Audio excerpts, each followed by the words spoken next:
Bond. James Bond. James Bond has an interesting relationship with fandom. Spanning nearly 60 years and dipping its toe into a seventh decade, the ultimate spy's legacy is largely incidental. If you're a Bond fan, it can depend on where you were born, which Bond was the first one you saw in theaters, which Bond was your dad's favorite, and who knows what else. The result is a filmography that's pretty fragmented, with 6 different actors traversing several different eras, so depending on which Bond fan you ask, the question of how should I watch the Bond movies elicits very different answers. My personal favorite answer is, you should watch all the Bond movies in chronological order as if he were really one guy the whole time. Shaken, not stirred. 007 made his bones over the years through largely standalone adventures. Daniel Craig's Bond is the only one that's had a legitimately continuous story, save for the back-to-back appearances of Jaws and Roger Moore's tenure. But what if you, like me, wanted to assume that all 24 movies and all 6 of the actors played the same guy start to finish? What viewing order could possibly accomplish that? How could all the recastings and side characters and villainous plot threads be kept coherent? I'm glad you asked, friend, because here follows all the fanfic, logic leaks, and general delusions you'll need to entertain to watch the entire Bond franchise in quote-unquote chronological order.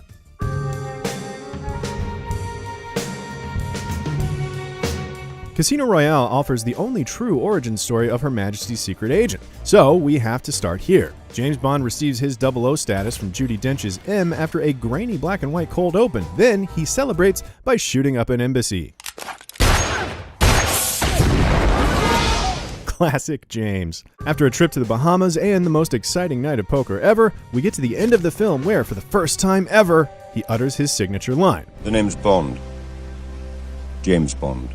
And we hear the Bond theme, for the purposes of this chronology, for the first time ever.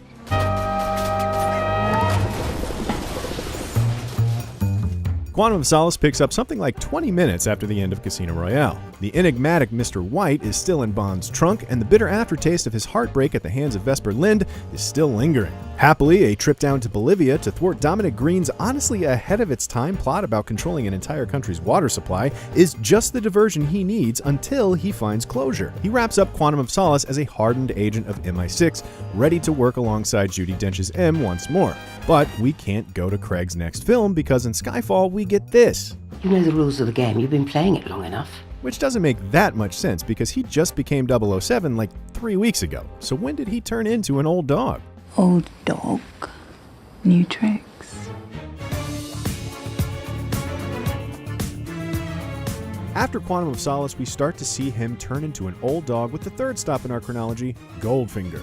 Sean Connery is Bond at his coldest, and while Goldfinger doesn't set up all the things that would make Bond so famous, it does set up the all-important formula. An outlandish villain with an equally outlandish plot and a still more outlandish henchman. But what about M? Here we find Bernard Lee as the man atop MI6 in Judi Dench's place. Let's say this is because Judi Dench's M has been called away to head up Station H for a time, and Bernard Lee is the new M in her stead, bringing with him the ever-faithful Ms. Moneypenny played by Lois Maxwell. Oh, the only gold I know about is the kind you wear. You know, on the third finger of your left hand.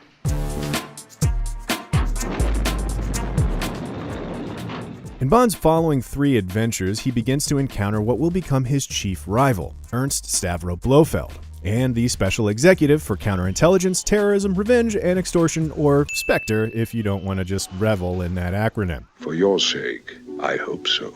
In Dr. No, Bond thwarts a plan to thwart a space launch, an operation bankrolled by Spectre. From Russia with Love is a revenge plot devised by Spectre to get back at Bond himself. And a footnote here, these movies have to be screened back-to-back in this order specifically because of Bond's London-based love interest who appears in both films, who, in addition to having just the worst name, is actually responsible for Bond's catchphrase. Trench. Sylvia Trench. Bond. James Bond. But not in this chronology. James has said that loads of times before. Thunderball is next because it's another encounter with Spectre, but not with Blofeld. It's important that they've not met face to face yet, but by very slowly stopping the underwater theft of some nukes in the Bahamas, Bond is proving to be quite a thorn in his side. So much so that Blofeld, who prides himself on operating under the radar, decides to take a break from executing counterintelligence, terrorism, revenge, and extortion in order to regroup and strike at him later. In reality, a long legal battle kept the franchise from being able to use Spectre or the character Ernst Stavro Blofeld Blofeld until the most recent film, You're a hard man to kill, Blofeld. resulting in a long stretch of Bond films without his arch-rival. That same stretch of films, however, used most of the same supporting cast, so in this chronology, I'm happy to fanfiction my way into an excuse for Blofeld's absence by moving on to Roger Moore.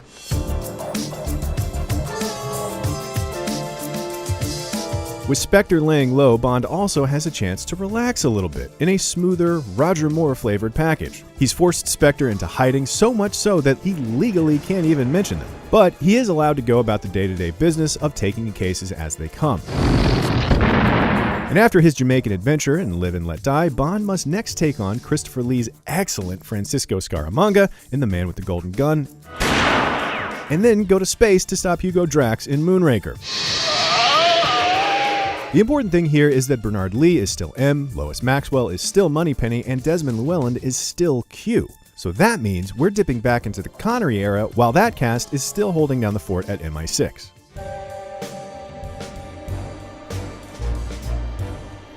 The high-profile nature of going to space and saving the world a few times plays havoc with the secret agent's ability to do their job. So, step one is to fake your own death. Well, now that you're dead, perhaps some of your old friends will pay a little less attention to you for a while.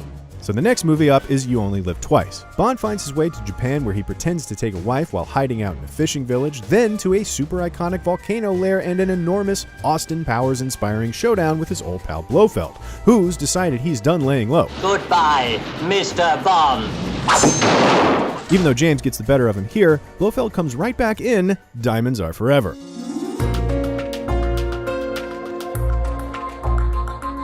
If we're looking at the dynamic between Bond and Blofeld as a sort of Batman-Joker through line to this entire experiment, this movie begins to show the cracks in Blofeld's psyche. It's, frankly, a little bananas. He creates doubles of himself and changes his appearance. Double jeopardy, Mr. Bond. Blofeld in the film is played by Charles Gray, who, in the previous entry on this watch list, played a different character, a contact of Bond's in Tokyo named Henderson.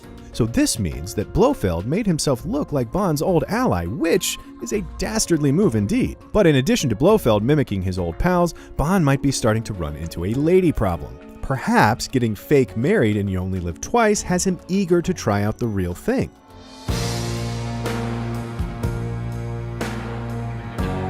Enter Contessa Teresa Tracy de Vincenzo, daughter of a European crime boss. A chance meeting on the beach leads to romance, which in turn accidentally leads to Blofeld. James finds himself face-to-face with Telly Savalas in a Swiss allergy institute while also surrounded by beautiful women from around the world. On Her Majesty's Secret Service is all Spectre and Blofeld all the time, with Bond discovering a plot to brainwash the women into spreading weaponized bacteria to their home countries, which fits with the crazy schemes Blofeld is resorting to these days. By the end of the movie, Bond has defeated Blofeld once again and has even married Tracy. As the newlyweds motor off to their honeymoon, Blofeld and his right-hand woman, Irma Bunt, murder Tracy in an Alpine drive-by, and George Lazenby's only outing as Bond sees the character's first real tragedy since Vesper's death in Venice.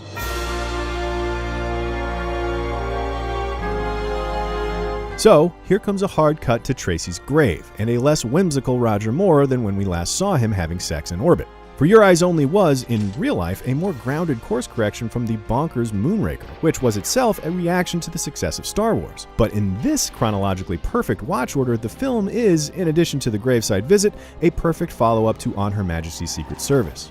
Firstly, he immediately gets to kill Blofeld. Kind of. And if you're wondering why the film never says his name out loud or even shows his face, it's because the lawsuit keeping the franchise from actually using Blofeld was still in effect. So maybe in our version of events, this actually isn't Blofeld. But this dialed-back outing for Bond matches the mood of a recently widowed man. He's older, a little slower, and not quite the womanizer he's been to date. In short, this is as close to mourning as we get with 007. This is also an M-less Bond movie, as Bernard Lee passed away before he could shoot his scenes for the film, and they opted to rewrite the movie instead of recasting in a hurry. Of course, in our chronology, we don't know that, so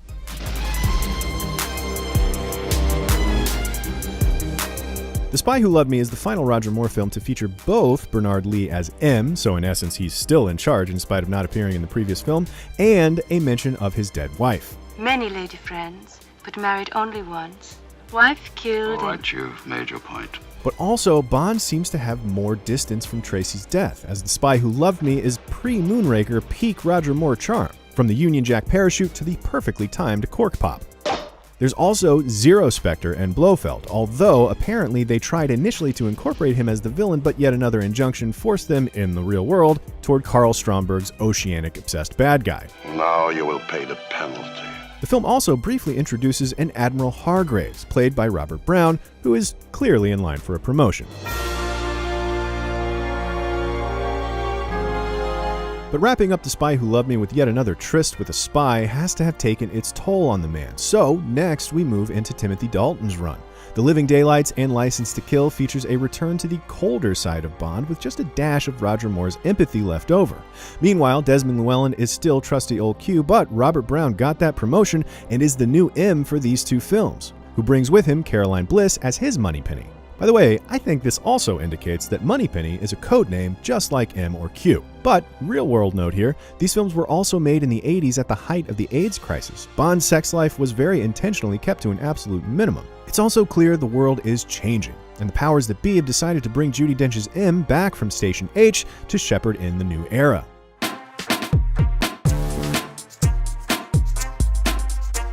Pierce Brosnan's tenure as Bond runs the gamut from legit good with GoldenEye to tsunami surfing bad with Die Another Day, although fans of Bond's campier moments will say that film has actually aged quite well. But in terms of watching the franchise in chronological order as though he's one guy the whole time, they all occupy the same space. GoldenEye definitely comes first as it establishes a new order of business with Judi Dench's M as well as Samantha Bond as Dame Judy's personal Moneypenny. It should also be pointed out that Desmond Llewellyn's Q makes his final appearance in The World Is Not Enough, passing the torch briefly to John Cleese, who, in spite of his best efforts, was never really going to work out. Which brings us all the way back to Daniel Craig.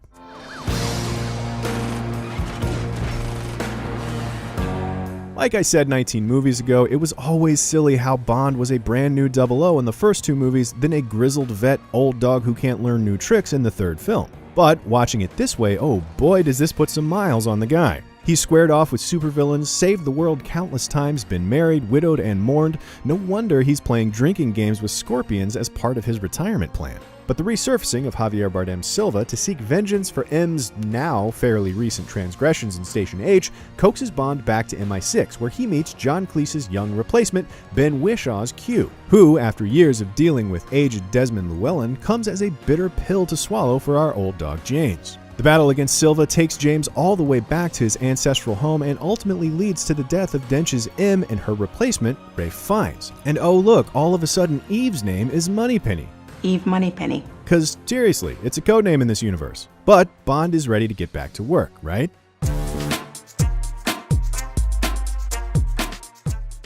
And back to work he gets, but still taking orders from his old M. He dives into the resurgence of the shadowy group that he thought he took down way back in Quantum of Solace, but it's not just a revival of Quantum, but a revival of Spectre. And sitting at the head of the table is his dear old adopted brother, Franz Oberhauser. Cuckoo. Now, say what you will about Spectre as a movie, but whether you liked it or not, there's a way to watch this movie that makes it better. According to the film, Franz, who hated James because their father loved him more despite being adopted, rose through the world of organized crime to create Spectre, all in the interest of ruining James's life, and he pulled the name Ernst Stavro Blofeld from his mother's side of the family. But the problem with that is, the name is meaningless to James. Star Trek Into Darkness made the same mistake with Khan. In this perfect chronology, however, Franz hates his adopted brother so much that he renames his criminal empire and even changes his own name to something that specifically digs deeper, more intimately into his brother's psyche, with the revelation that Bond had fallen into Blofeld's orbit as a child. The man that took him in as an orphan, Hans Oberhauser, was in fact married to the Blofelds. How crushing is that? But also, like Casino Royale's unique origin story, Spectre is the only film that offers what could be a bit of finality to his story. He literally drives off into the sunset with Madeline Swan. But wait, the astute viewer is asking, 14 minutes into this video. Pretty sure you left out a couple Roger Moore films. And to that I say, of course I did, because it's time to watch them now.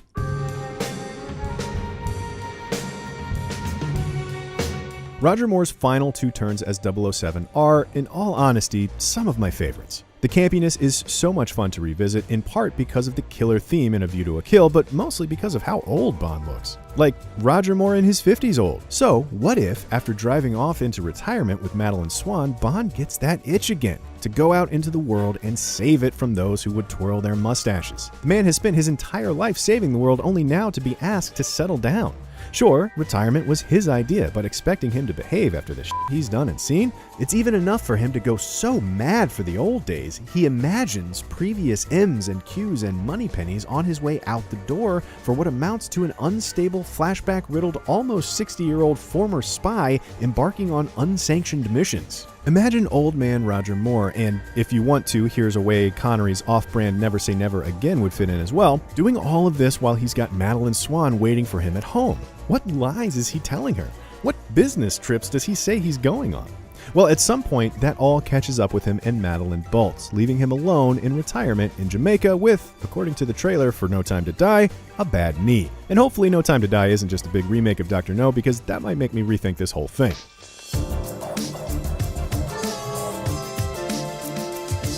Also, if you're interested, the 1967 psychedelic Nobody Behind the Wheel adaptation of Casino Royale would fit perfectly here at the end, with David Niven's retired James Bond being the continuation of the character, but honestly, you don't really have to watch that. But in the meantime, you've got half a century's worth of super spy adventure to watch with a very specific set of instructions to keep in mind at all times. So, let me know how crazy you think it is in the comments, and be sure to subscribe to IGN wherever you like to watch 50 years worth of spy movies.